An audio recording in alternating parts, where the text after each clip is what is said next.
me, it feels like if performing's like surfing, and I'm not even a surfer, but when it's an empty room like that, it's like you have to create the wave yourself. You have to create this wave and then you surf it. Whereas if you're in a room full of people, the energy of that room makes the wave, and then you just ride that, right? So that's why as a performer it feels like more work when the room isn't as full, because you have to kind of manufacture that wave yourself. Yeah. And it's definitely here. We've been riding the wave here. Yeah, for sure. And it's true even in some spaces. This is interesting. I'm sure you know this too as a presenter, that there are rooms, there are like spaces where just the room can have a lot of people in it and you can't feel them. So right. You're still feeling like you're creating the wave. And some of that is the acoustics of the room, the design of the building and stuff. I mean, like we've been amazed sometimes where it's like, oh, there's lots of people. It's going to be really fun. And we get up there, it's like, well, I can't feel them. Yeah. Right. So it's really fun to be in a room where you feel the life, you feel the aliveness, and then you just because it fuels, it serves and supports whatever we are doing. So then it's like an effortless, surrendering, joyful ride. Yeah. Like surfing in that way. Yeah. Wonderful. And I'd say for me, in answer to the question, because so I have this thing that happens to me at conferences and retreats where I get there and I'm kind of like, like I feel, and I didn't know as many people here. I knew some people, no Robert, no, there's some, I know a few people, but there's a lot of people I didn't know. And so I'm actually pretty introverted. So I get kind of shy, and often the whole first day I'm kind of like, I'm not in the mood for this, or I don't know, like whatever, even though I'm totally woo-woo and touchy-feely person, but I can feel kind of apart from it. And then the program starts and I get into it. I can't help it. Right. I mean, in this case, I'm a facilitator, so hopefully I'm into it, but it's this thing that happens to me, and it's the same thing here, because now I'm all like, it's wonderful to make those new connections with people. And it really is, I know people say this a lot, but it really is an honor to be one of the facilitators, to be in that position. It's, I still kind of pinch myself sometimes, because I remember when I would go to retreats and be in the position of getting to receive the facilitation. And it was just always such a blessing to me, and such a wonderful gift. And to be able to now providing that for other people, it's kind of feels unreal to me sometimes. Very humbling. It's very humbling. It's very humbling and very beautiful. Yeah. Very fulfilling. I have to agree with all of that. Yes, absolutely. As a presenter, folks, if you're just joining us, this is the midweek pick me up. We're doing something a little different this week. Rather than music videos, we've got musicians on video. Without the music. Yeah, similar. And we're not going to sing any songs, and we're not going to play any music. This is their off time. This is the off time for Rev Z and Rev Melissa. So again, we want to thank you for being with us here live at Unity Village. And a real quick thank you and a shout out to the Heffernan Foundation for their support of creating our ability to do this. There's a ton of equipment that you don't see, folks, in the camera frame right now. Ton of equipment surrounding us, and that's all thanks to the Heffernan Foundation and their incredible support of the science of mind philosophy across the planet. So thank you again to them. Okay, I have but I do have a music song. And a long time ago, I was at a show where Arlo Guthrie was performing. And if you've ever, maybe not ever, but he has a bit where he talks about songwriting kind of being like fishing. Okay. And your pen is your fishing rod. And some days you go down by the river and you throw your pen in the river all day long and you don't come home with anything. And some days you come home with a few small ones, and sometimes you come home with a really big one. And then he would remind us that during his time in life, there was a caveat to this, and it was never swim downstream of Bob Dylan. Okay. Because Bob Dylan never threw anything back. But anything Bob Dylan hit, he just wrote it down and published it, and it was done. So my question is, was there ever the big one that got away? You knew you had a song and it was right.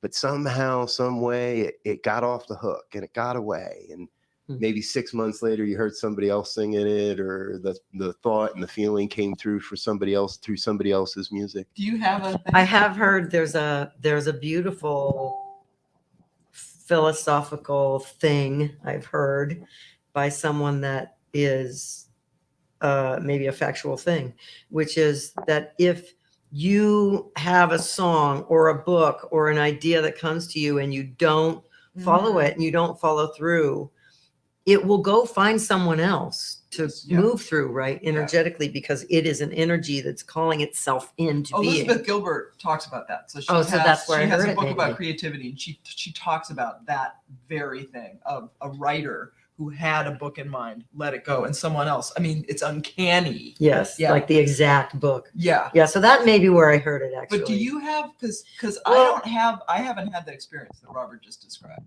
Okay, so I have to say, I was trained pretty early on in my years as a songwriter, which is a long time ago, because I've been songwriting before I was a metaphysician since I was a kid, but trained from when I was pretty young, in my 20s.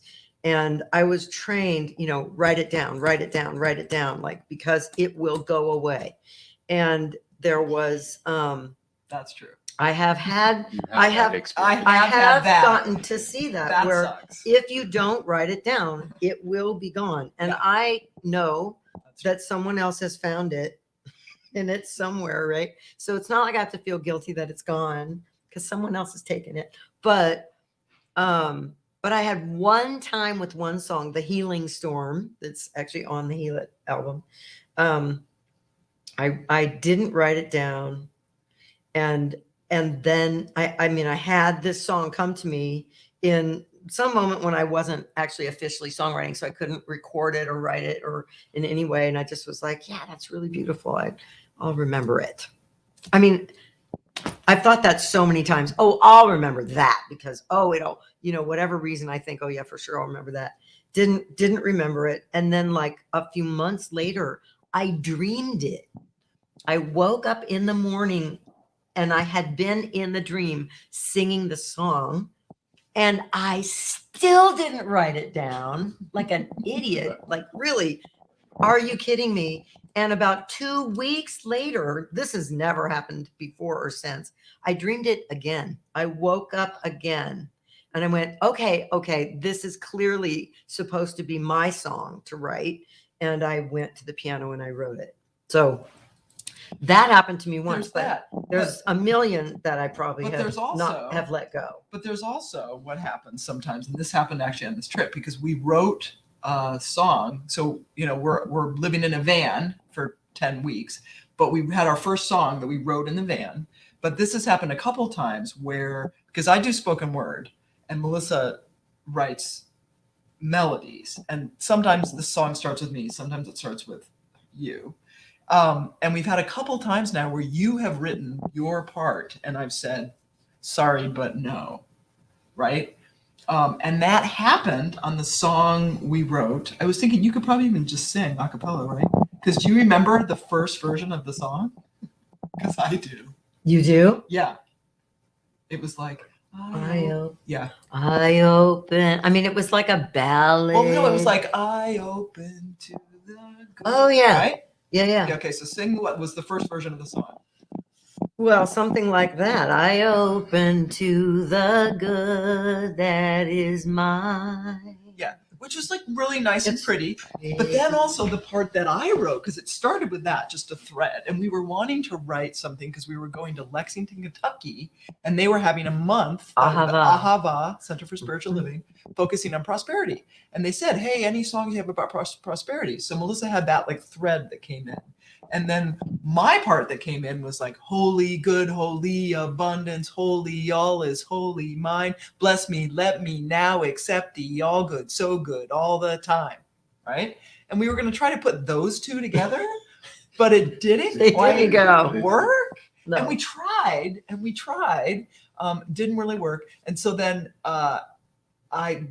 we just said, okay, we got to start over. You got to start all over. There is a whole added component, more than a component, but of energy and what we're called to in co-writing. Yeah. Because as a solo songwriter, I have gone down. Now, the beauty of working together with Z in our life now is now I write a solo song and I still run it by Z. And there are times when, thank God, my wife, who is a phenomenal writer and a beautiful discerner of good things and not good things, will tell me, you know, That's called editing. by that the way. sucks, you know, like you can't, like that just is not, it's not good enough. You know, you can do We better. both edit And for we each edit other. each other's writings all the time.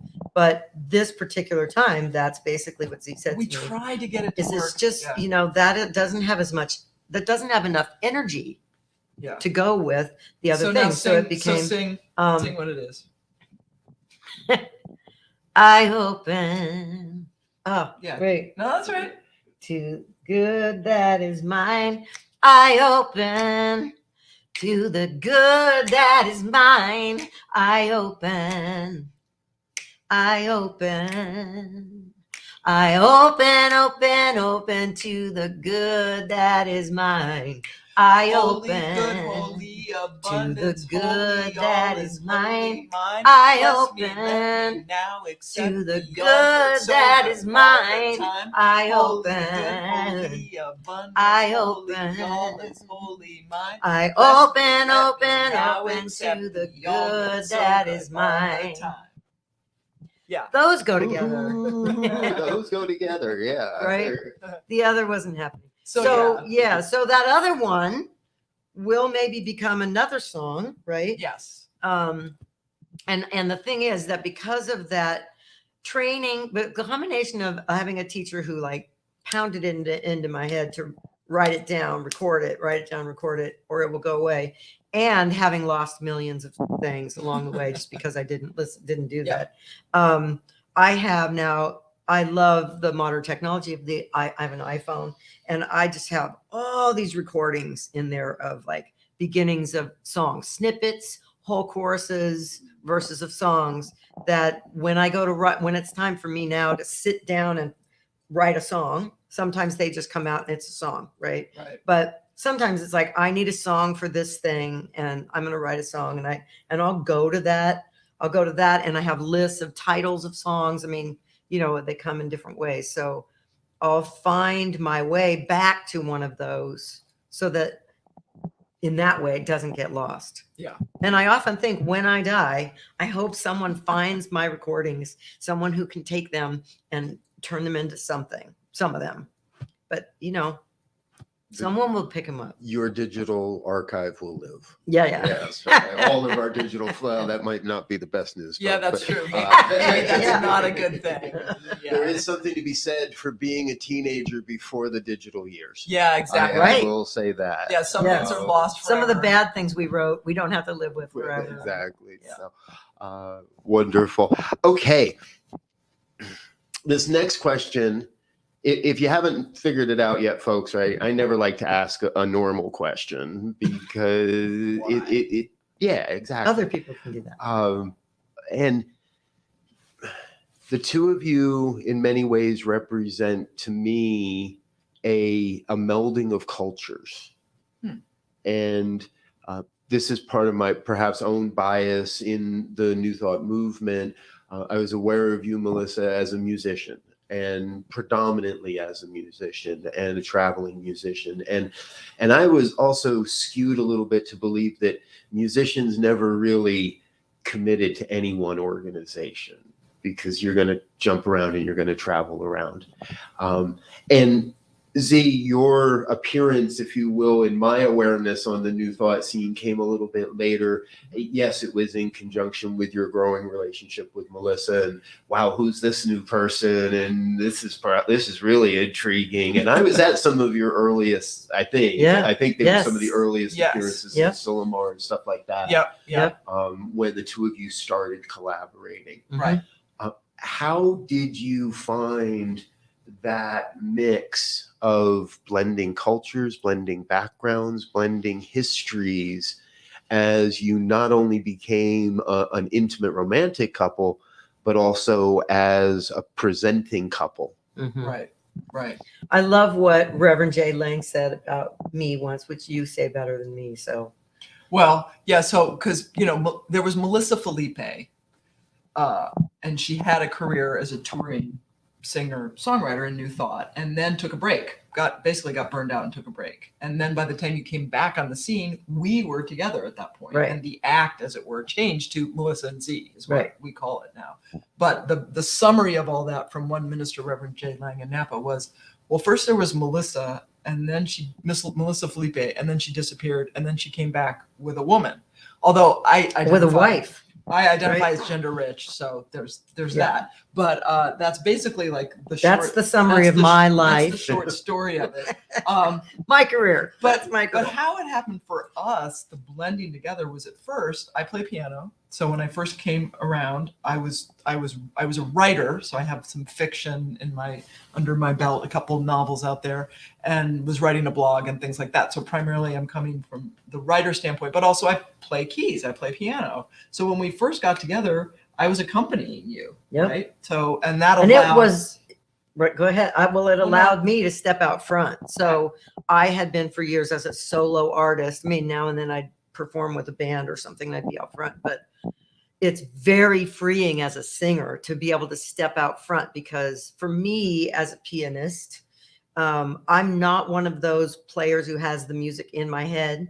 I mean, the music lives in me in a very deep way, but when I'm going to perform a song, I have to have the music I'm going to play in front of me. So my mind is reading, my eyes are on the page, and I'm not able to be as free to surrender, to go deep with the emotions and the expression of my singing, of the song, of the feeling. And you're not as connected with the audience either, because you have a And I'm piano. not as available, and I have a piano in front of me. I mean, it's like a whole bunch of things that make it not as good. So when Z came along, we started performing together, and Z was playing the keys. I was free to go deeper into my self-expression, into my relationship with spirit in the midst of that self-expression. I mean, it's a whole dance and a whole surrender that's very beautiful and delicious, that is not the same experience when as a solo artist. So Well, and it was like that was big. that was a like big step deal. one, right? To Mhm. changing the act, as it were. And then another thing that happened was my brother's a professional musician. He's in LA and plays keys. He's amazing. Went to Yes. Berkeley College of Music. And so one time we're down there, we're visiting my brother, Mm. and they're like, oh, let's play together, right? Because Melissa used to perform at private Clubs. parties and weddings and clubs and bars and all that. So she's got this whole repertoire of other songs. And my brother can play anything in any key. So we're like, oh, do Baby I Love You by Aretha Franklin. So they're doing this song. And I'm sitting there and I'm watching Melissa sing. And I'm like, this is a very different Melissa than what I've seen her do on Sunday mornings, right? Because she's like, just like this bluesy, ballsy, like this whole other thing. And it took me like a month to figure out how to tell her this, right? Because I didn't want to be dissing what she's doing on Sunday mornings. And But you know, when your beloved starts with, I've been trying to figure out how to talk to you about this, and I really want to, and you're like, oh, yeah. And so I just say, like, what, how, I say, what, how, like, where is that energy on Sunday mornings? And Yeah. Melissa said, I don't know. I said, I guess. So another summary of my life in music that I say is, I used to sing the blues in bars, and now I sing about spirit in spiritual centers. And so when I was singing the blues in bars, to me, I guess there was a part of my mind that decided that church needed to be safer, less sexual. Like there's an earthy Shakti connection for me now when I sing, because I'm allowing the fullness of my connection with, I can't explain it. It's a different thing. And there was a way in which I had a lid on it.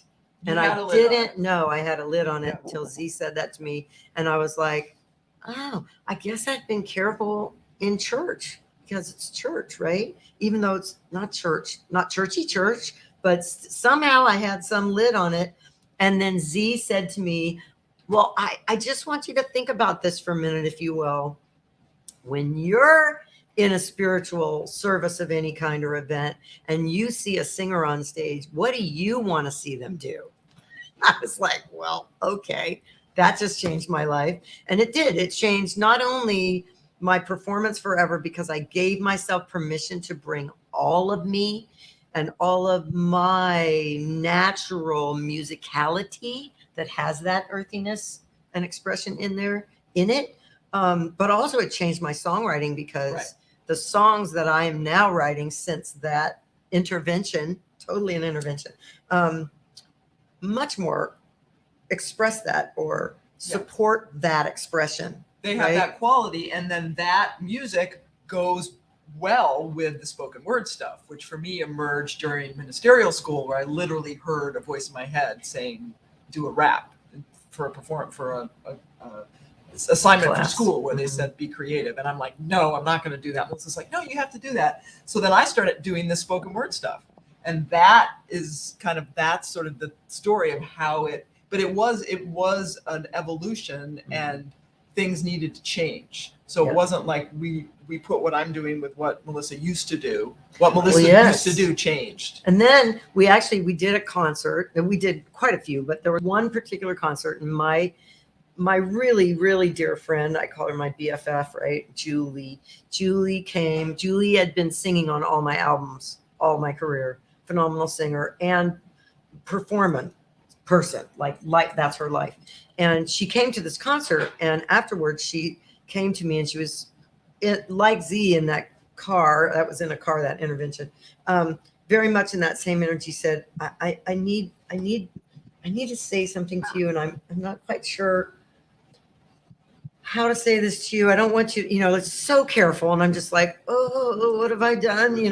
And she said, I just need to say, this concert that you did, it was so great. But what was happening in that concert was we would do like a couple older Melissa Felipe songs, and then a couple new Melissa and Z songs. And then we were doing back and forth. And what she said was, it is like two different things going on. And I felt like I was being jerked back and forth into these like parallel universes that were not liking each other. And she said, you need to just get it. Melissa Felipe is dead.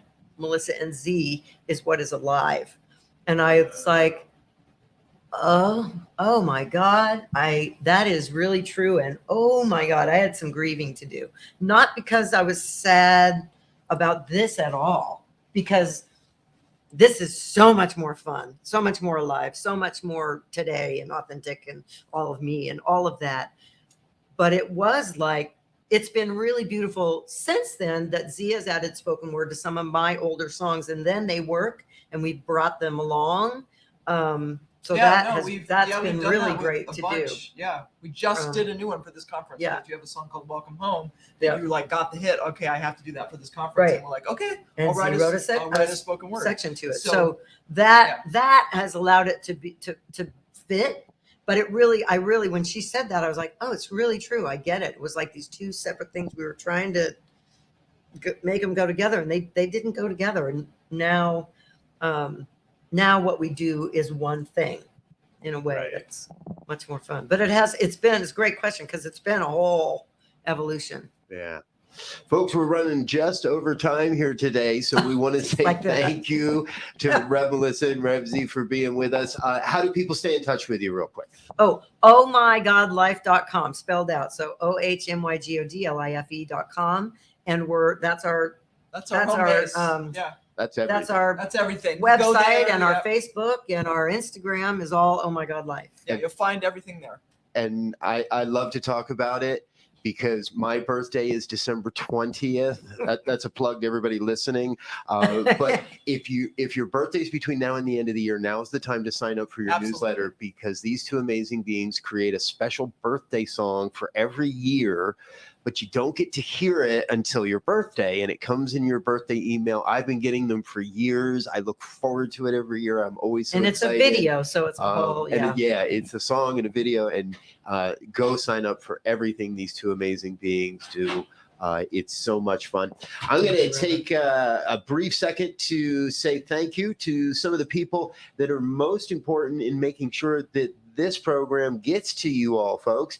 And we're going to let these dear ones get back into their world as well. Until next week, this is Midweek Pick Me Up. Thanks for being here, New Thought Media Network. Peace.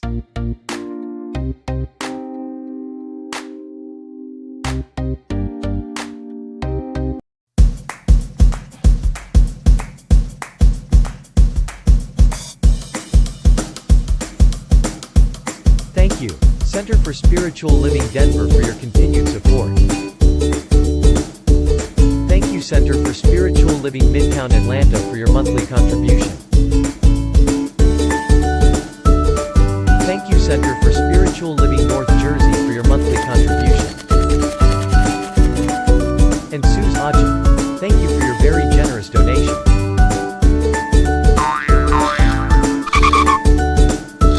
And a special thanks to Hefferland Foundation for your generous technology grant. And a big shout out to all our committed donors.